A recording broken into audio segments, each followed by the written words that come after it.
Corte Constitucional protege el mínimo vital.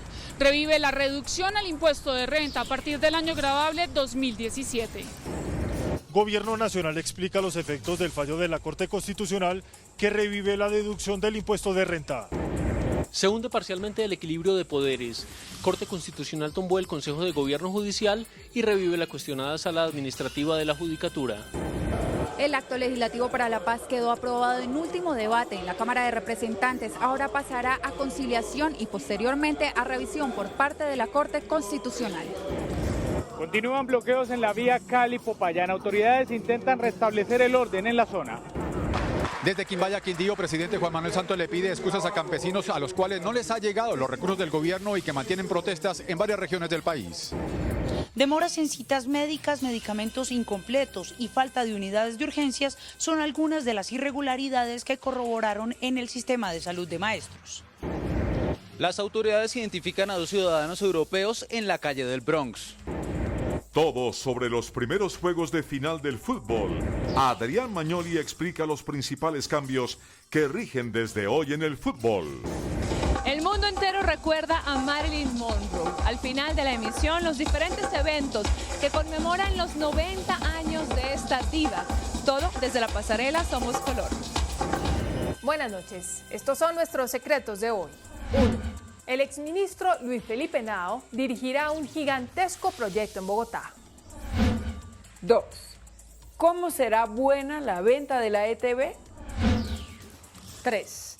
Un proyecto medio sospechoso que cursa en el Senado. 1, 2 y 3 al cierre.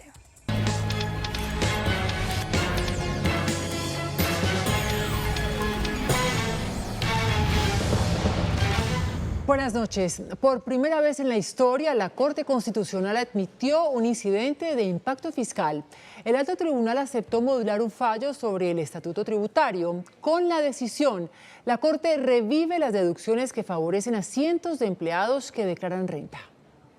En una decisión sin precedentes, la Corte Constitucional avaló el incidente de impacto fiscal solicitado por el ministro de Hacienda para evitar un hueco fiscal que le dejó un fallo emitido por esta corporación. El fallo en referencia es el relacionado con el cobro del impuesto de renta bajo el sistema IMAN. La Corte, en una decisión del 2015, protegió el mínimo vital e indicó que se debe mantener una deducción del 25% para quienes paguen renta bajo este sistema establecido para empleados. Así las cosas, la entrada en vigencia del fallo se aplaza un año, lo que implica que la deducción del 25% para los contribuyentes tendrá efectos a partir del año gravable 2017.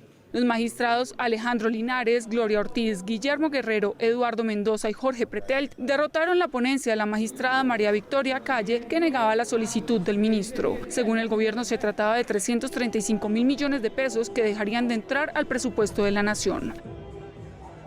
¿Pero qué efectos tiene el fallo de la Corte Constitucional? Freddy Gómez está con el ministro encargado de Hacienda, Andrés Escobar. Freddy, buenas noches y adelante con la información.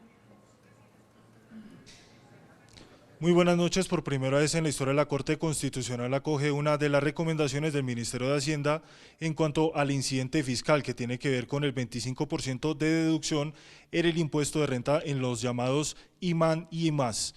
La decisión del alto tribunal tiene que ver con una revisión de un año que le da más al gobierno para revisar estos tributos. Nos acompaña precisamente el viceministro técnico de Hacienda, Andrés Escobar, a quien le preguntamos cuál es la implicación de la decisión de la Corte. La Corte Constitucional falló hoy en beneficio de la sostenibilidad fiscal. El IMAN y el IMAS fueron creados en 2012 para limitar las exenciones tributarias a las que tenían derecho las personas de más altos ingresos, en este caso el 8%, 1.100.000 hogares más ricos del país. La Corte Constitucional decidió que esos hogares tenían derecho a algunas de esos beneficios que el IMAN y el IMAS habían eliminado. Eso tiene un impacto de 335.000 millones de pesos este año. Estamos en una época de ajuste fiscal bastante fuerte y le solicitamos a la Corte Constitucional, utilizando el mecanismo del incidente de impacto fiscal, que postergara la implementación de ese fallo, es decir, que el costo fiscal se demorara por lo menos hasta el 2017. Bueno, ahí está la respuesta del viceministro técnico de Hacienda, Andrés Escobar, sobre esta decisión de la Corte Constitucional, donde se protegen estos 350.000 millones de pesos con una revisión que se hará simultáneamente con la próxima reforma tributaria que presentará el Gobierno Nacional ante el Congreso de la República. Desde el centro de Bogotá, Freddy Gómez, CMI La Noticia. Freddy, gracias. La Corte Constitucional tumbó la reforma a la justicia que se tramitó a través de la Ley de Equilibrio de Poderes. Revive la sala administrativa del Consejo Superior de la Judicatura y se mantiene la eliminación de la sala disciplinaria. Con una votación 7-1, los magistrados de la Corte Constitucional aprobaron la ponencia del magistrado Luis Guillermo Guerrero, que pedía declarar inconstitucional parcialmente la Ley de Equilibrio de Poderes. La sala administrativa revive con 6 magistrados, quienes tendrán que asumir como funciones adicionales la confección de las listas para elegir a los miembros de la Comisión Nacional de Disciplina y la Comisión de Aforados. La Corte declaró inconstitucional la creación del Consejo de Gobierno Judicial, organismo que habría entrado a administrar los más de 3.2 billones de pesos del presupuesto de la rama judicial. De otro lado, la Corte Constitucional mantuvo la eliminación de la sala disciplinaria del Consejo Superior de la Judicatura, que será reemplazada por la Comisión Nacional de Disciplina. No es el acabose, esto era una macro reforma de las altas cortes, pero en las pequeñas causas, en los delitos menores, se sigue trabajando para ver cómo se soluciona ese problema de acceso a la justicia a los ciudadanos. Sustancialmente el gobierno ha hecho 2 intentos de 2 reformas a la justicia y creo que ahí queda la constancia histórica. Ya lo otro pues son opiniones respetables de los congresistas, pero insisto, nosotros acatamos el fallo de la Corte Constitucional. Voces críticas cuestionaron la decisión. Demuestra una vez más la rama judicial que ellos son irreformables y nos van a llevar y nos están llevando a pasos agigantados hacia una reforma constitucional a partir de una asamblea constituyente. Serio van 2 veces ya y no entenderíamos que por segunda vez el Consejo siga en la ineficiencia y en los errores que ha cometido históricamente. Esperamos que este sea el renacer, ahora sí, de un Consejo Superior, porque de lo contrario, pues seguimos igual. Los magistrados que votaron a favor fueron Guillermo Guerrero, Gloria Ortiz, Eduardo Mendoza, Jorge Pretel, María Victoria Calle, Alberto Rojas y Jorge Palacio.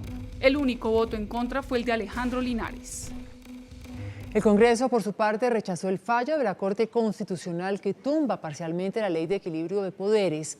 El presidente del Senado, Luis Fernando Velasco, aseguró que la Corte abre el camino a una constituyente. El presidente del Senado, Luis Fernando Velasco, y las senadoras Claudia López y Vivian Morales consideraron que la Corte Constitucional le ha dado un duro golpe al Congreso y advirtieron que con este fallo se abre paso una asamblea constituyente como mecanismo para reformar la justicia. Pues lo que nos están diciendo con toda claridad es que solo queda el camino de una Asamblea Nacional Constituyente que nos pueda decir cómo se debe administrar los recursos de la justicia en este país, y eso es un despropósito. Declarando la rama judicial intocable y a sus magistrados intocables, inmodificables, irreformables. Y eso obligaría, por supuesto, a una asamblea constituyente. Hoy, en Colombia, la Corte Constitucional no tiene límites porque los corre todas las veces que quiere, atribuyéndose nuevas competencias, como ha pasado con este fallo, y no tiene control alguno. El Senado hará el martes un debate de control político en contra de esta decisión de la Corte. La plenaria de la Cámara aprobó en último debate el proyecto de acto legislativo para la paz, que dará blindaje jurídico a los acuerdos que logren gobierno y FARC. El polémico acto legislativo para la paz pasó su último debate en plenaria de Cámara de Representantes en medio de fuertes críticas del Centro Democrático. Nunca se había entregado el Estado a los pies de una guerrilla para que eso significara paz, y por supuesto nos preocupa que eso sea lo que nos aleje de la verdadera paz. Los ánimos se exaltaron cuando el Centro Democrático sugirió que hoy el legislativo depende del Ejecutivo. Aquí no hay una Gidis y no hay un Teodolindo y no hay Uribe comprando la reelección. El presidente Santos va a pasar a la historia de este país como el jefe de Estado que acabó con el conflicto armado en nuestra nación. Pero el acto legislativo para la paz fue defendido principalmente con el argumento de que el proceso será refrendado por los colombianos. Este acto legislativo entrará en vigencia una vez se produzca el proceso de refrendación. Con la aprobación de este proyecto, el presidente tendrá facultades por 90 días prorrogables por otros 90 días para expedir decretos con fuerza de ley.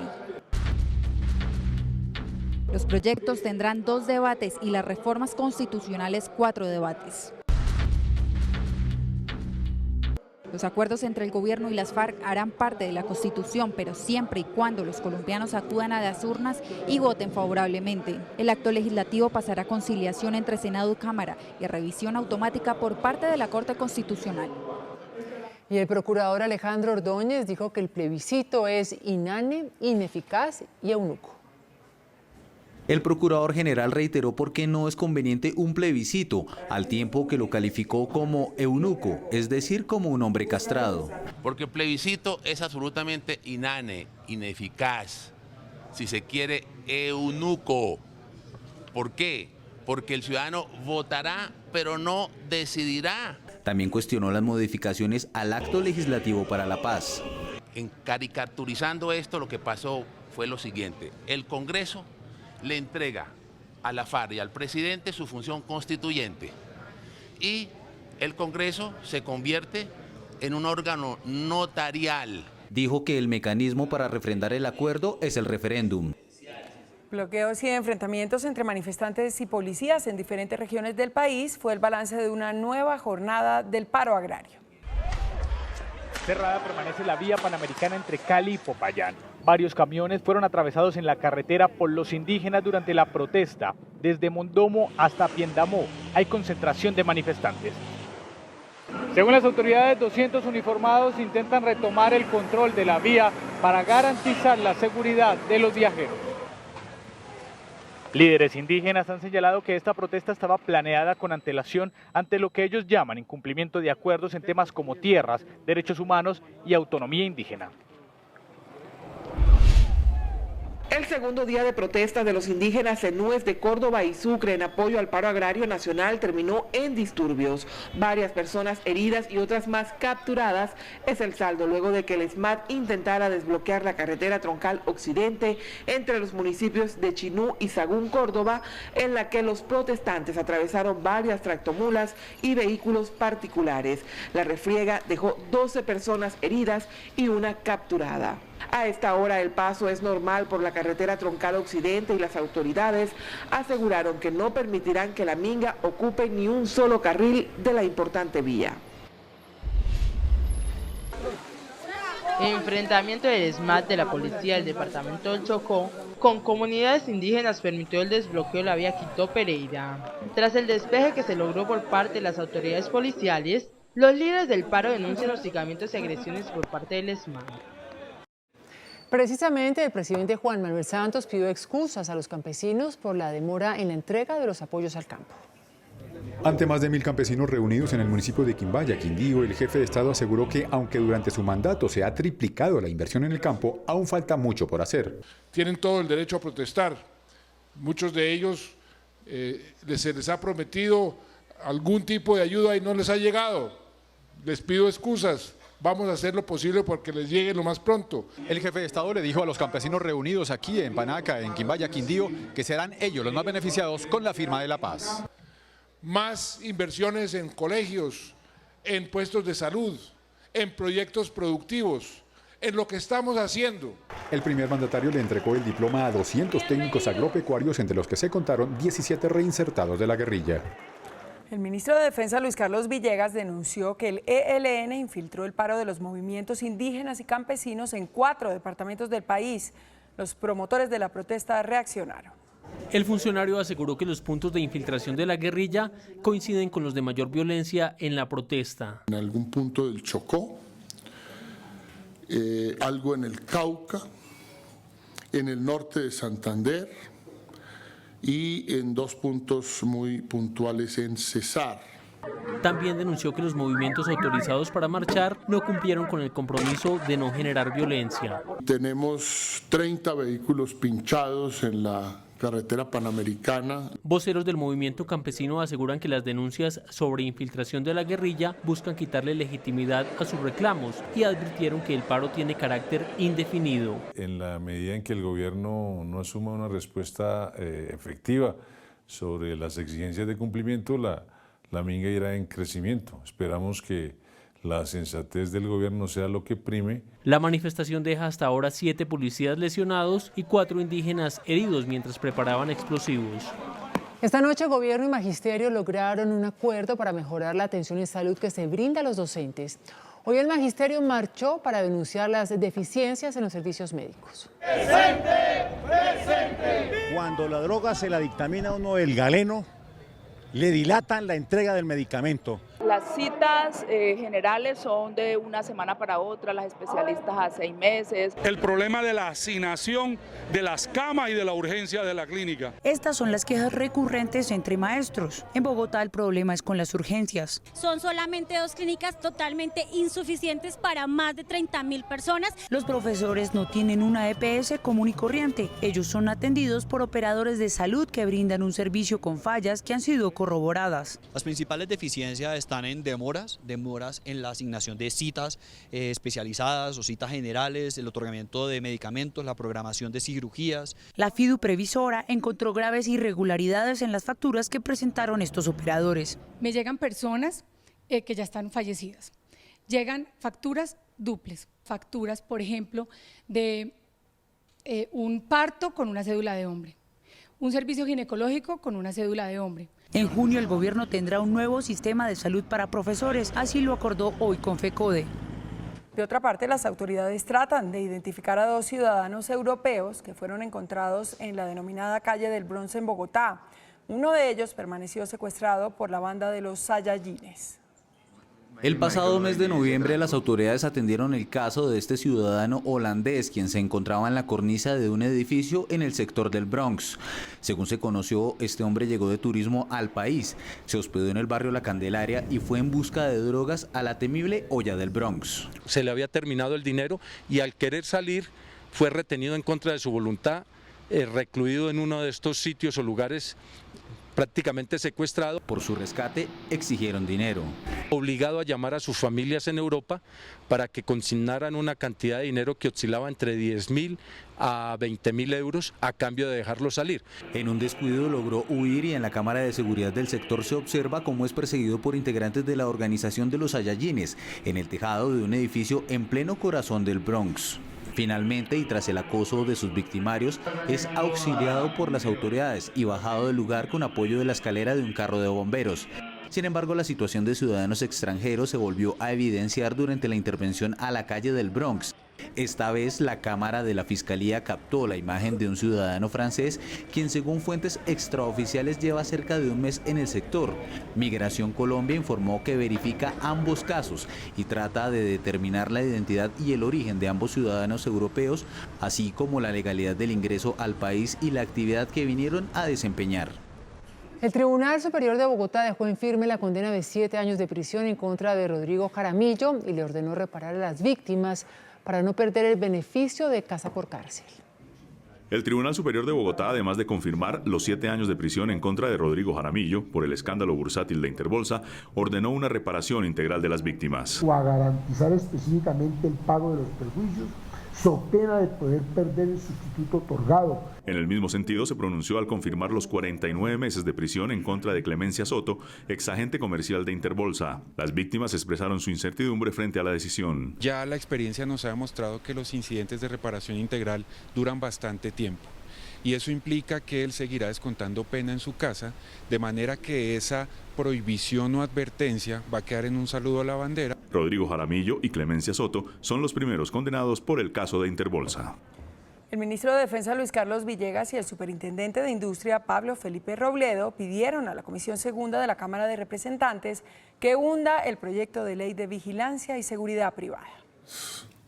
El proyecto que busca regular la vigilancia privada en el país fue fuertemente criticado por el ministro de Defensa, quien solicitó a la Cámara de Representantes no tramitar la iniciativa. Ese proyecto empezó siendo una buena intención y hoy termina siendo una gran amenaza.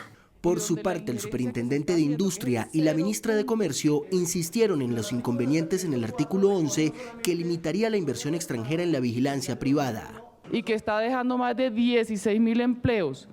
44.000 millones en impuestos. Mantenga la restricción a la inversión extranjera para ciertos servicios, creo yo es un proyecto que debe ser archivado. En Colombia operan 4 empresas extranjeras y cerca de 700 colombianas dedicadas a este negocio.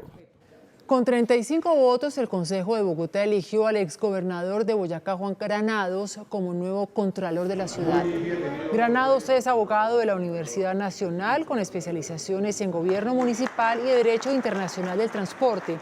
El nuevo contralor negó tener inhabilidades para tomar posesión del cargo y afirmó que no tiene investigaciones abiertas en la Procuraduría o en la Fiscalía. Granados fue elegido luego de una convocatoria pública donde ocupó el 9º lugar en la sumatoria de puntajes y ahora deberá vigilar la ejecución de 96 billones de pesos durante los próximos 4 años.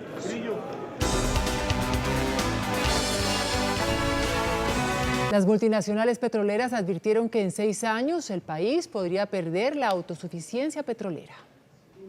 De acuerdo con la agremiación, la incorporación de petróleo a las reservas del país son muy bajas como consecuencia de una menor actividad exploratoria. Por ejemplo, a la fecha se consume 387.000 barriles y tan solo se incorporan 83.000, lo que representa un déficit para la autosuficiencia que no alcanzaría en los próximos 6 años. Necesitamos incorporar 1.300 millones de barriles a las reservas.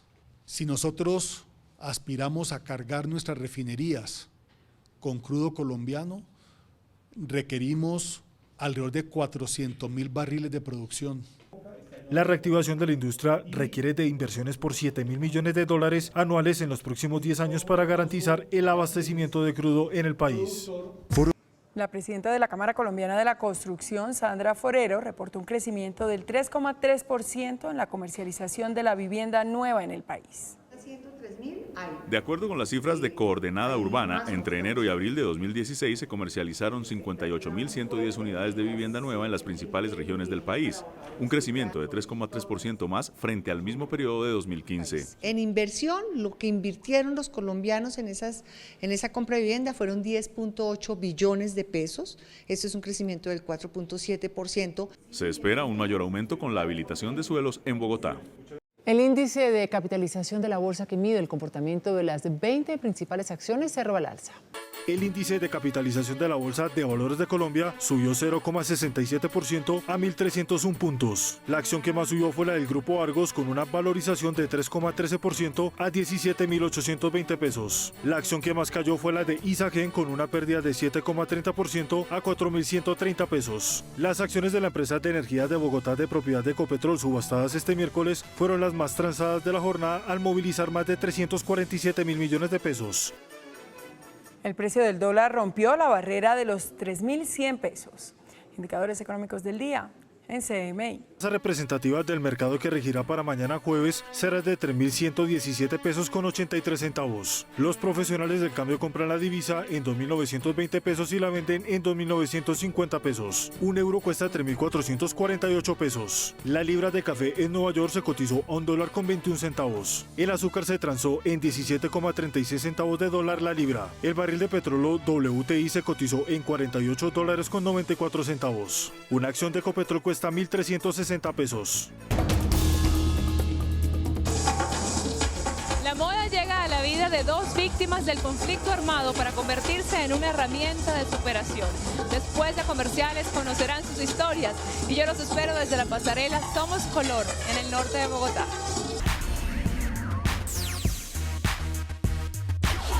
Hola, muy buenas noches. Hoy los saludo desde el auditorio C. Vilar del Colegio Nuevo Gimnasio en el norte de Bogotá, en donde se realiza la pasarela Somos Color en su versión número 2. Esta es una iniciativa que busca impulsar las historias de superación de personas que cumplen sus sueños a pesar de la adversidad. Hoy, 2 víctimas del conflicto armado se convierten en las portavoces del evento. En esta pasarela no solo las piezas que se desfilaron son las protagonistas, sino las manos que las hicieron. Manos que han sabido usar el diseño como un medio para superar las dificultades. Ellas pertenecen a la Unidad de Atención y Reparación Integral de Víctimas. Dora Sánchez confecciona joyas. Yo soy de un pueblito que se llama Santa Rita de Ituango, Antioquia. Salimos por la violencia, porque allá esto se tomaba en el pueblo cada rato. Figuras precolombinas y motivos de la naturaleza la inspiran para crear. Por su parte, Kleiner Cavadías, oriunda del Chocó y quien también sufrió de desplazamiento por la violencia, diseña prendas de vestir en las que incluyen molas hechas por comunidades cunas. Muchas personas tienen errada pues lo que es víctima. Nosotros fuimos víctimas, ahora somos empresarios, somos mujeres de éxito. Somos Color busca exaltar estas historias y enlazar las tendencias de moda con las del estilismo. Los colores rubios se tomarán la temporada y así se demostró en la pasarela. Me considero una mercancía, pero estoy segura que una gran cantidad de personas no me consideran otra cosa. Con esta frase, Marilyn Monroe resumió la lucha por la que vivió en el cine. Hoy ella estaría cumpliendo 90 años. El mundo recuerda a esta diva. Happy birthday to you. Happy birthday to you. La misión de Marilyn Monroe en vida era conocerse a sí misma. Tenía 36 años cuando fue encontrada muerta producto de una sobredosis de tranquilizantes. Esto ocurrió el 5 de agosto de 1962. Considerada por muchos el símbolo sexual más importante de todos los tiempos, Norma Jane Baker era su nombre real. Nació en Los Ángeles, California, el 1 de junio de 1926. Con 30 películas filmadas le tocó comenzar con papeles pequeños. Antes de eso fue modelo por accidente, su pasaporte al éxito. Su sonrisa radiante fue la clave para llegar al cine, un paso que estaba escrito en su camino.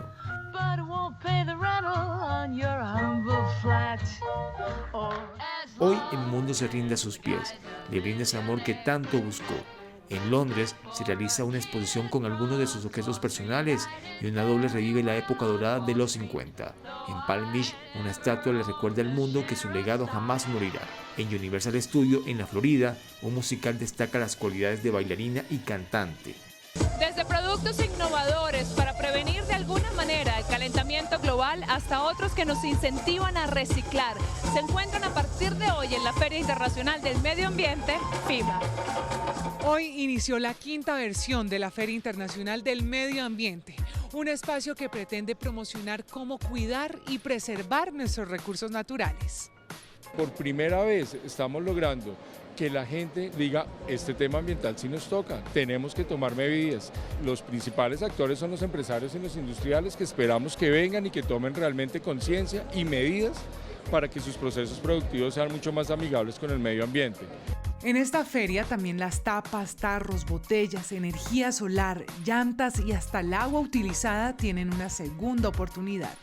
¿Qué puedo hacer yo entonces con un CD que ya no escucho? Con un CD tú buscas a Lola La Rocola e insertas el disco.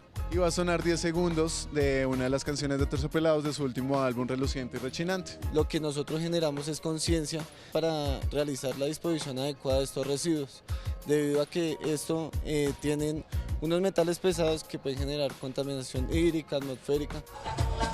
Hoy me despido desde el auditorio C. Vilar, en el Colegio Nuevo Gimnasio en el norte de Bogotá, con la pasarela Somos Color, en la que los diseños de víctimas del conflicto armado demuestran que la moda puede ser una herramienta para la superación. Que tengan una muy feliz noche. Nosotros nos vemos mañana. Chao. Después de la pausa, nuestros secretos de hoy. El exministro Luis Felipe Henao dirigirá un gigantesco proyecto en Bogotá. 2. ¿Cómo será buena la venta de la ETV? 3. Un proyecto medio sospechoso que cursa en el Senado. 1, 2 y 3 después de comerciales.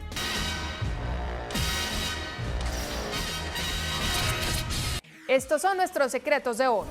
1. Más se demoró el exministro Luis Felipe Henao en retirarse del cargo que en ser nombrado en una nueva posición. El banquero Luis Carlos Sarmiento lo llamó personalmente al día siguiente de su retiro para proponerle ser el ejecutor del Centro de Tratamiento e Investigaciones en Cáncer Luis Carlos Sarmiento Angulo, que promete ser el más grande de Latinoamérica. Henao decidió dejar sus planes de estudio en la Universidad de Yale y aceptó el reto de construir este centro oncológico. Tendrá un área construida de 62.000 metros cuadrados y el centro de investigación será de 10.000 metros cuadrados. El hospital tendrá unidades de hospitalización, cuidados intensivos y pediatría. Para sacar adelante este proyecto, el exministro estará acompañado de un equipo de profesionales y asesores de la más alta calidad. 2. ¿La venta de la ETB finalmente aprobada por el Consejo es buena o es mala? La ETB posee la fibra óptica más moderna del país. Montarla significó una inversión de 2,2 billones de pesos. Es decir, la sola fibra óptica casi vale más que el proyectado costo de la venta total de la empresa. O sea, la venta es buena si el valor es superior a 3.500.000 millones de pesos. Y mala, muy mala, si se vende por menos. Si con la venta se pierde el acceso gratuito a Internet en colegios y barrios populares que hoy la ETB garantiza, la operación es mala. Toda la conexión en líneas de cobre tiene un valor inmenso. Será buena la venta si se cobra bien por la red de cobre. Y es bueno venderla por productividad. Ya sabemos que un Estado capitalista como el nuestro es pésimo administrador. La ETB tiene que ser vendida a un gran comprador para que enfrente con éxito la competencia durísima de los grandes operadores que tiene el país. La telefonía celular de la ETB es muy incipiente y poco competitiva frente a Claro, Movistar, UNE, Tigo, etc. En resumen, ojalá la banca de inversión que la va a valorar no fije un precio de regalo. 3. Todo el gobierno pidió hoy archivar un proyecto que parece tener extraños intereses en el Congreso. El ministro de Defensa, Luis Carlos Villegas, la ministra de Comercio, María Claudia Lacutir, la directora de Colombia Compra Eficiente, la Paca Zuleta, y el superintendente de Industria, Felipe Robledo, produjeron diferentes declaraciones oponiéndose radicalmente a la aprobación del proyecto de ley sobre seguridad privada que cursa en la Cámara y cuyo debate fue aplazado hoy por falta de quórum en la Comisión Segunda de esa corporación. Todos los funcionarios han dicho que el proyecto está lleno de disposiciones absolutamente inconvenientes. Al restringir la libre competencia, desterrar a ese sector la inversión extranjera y evitar que la agencia Colombia Compra Eficiente participe en las licitaciones públicas de seguridad privada. Pocas veces tantos funcionarios de tan distintos sectores se oponen tan radicalmente al mismo proyecto de ley. ¿Quién está detrás de ese proyecto? El superindustria Robledo ha dicho que el gran beneficiario es el conocido zar de la seguridad privada, Jorge Arturo Moreno Ojeda, hoy investigado por la Fiscalía y la Superintendencia por presunta carterización en dicho sector. Y detrás también está la intención de las empresas de seguridad privada de monopolizar para ellos ese negocio en el país, expulsando la inversión extranjera a quienes el proyecto ordena no renovar sus licencias.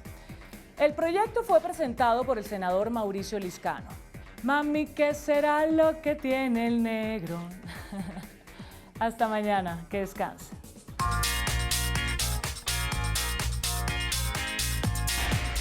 César Jerez, vocero de la Cumbre Agraria, habló esta noche en Pregunta Yamit sobre las infiltraciones en el paro agrario, la falta de garantías para ejercer la protesta social y las peticiones de los campesinos. ¿Hasta dónde está usted de acuerdo con la posición que expuso? Muy de acuerdo, 51%. De acuerdo, 17%. En desacuerdo, 32%.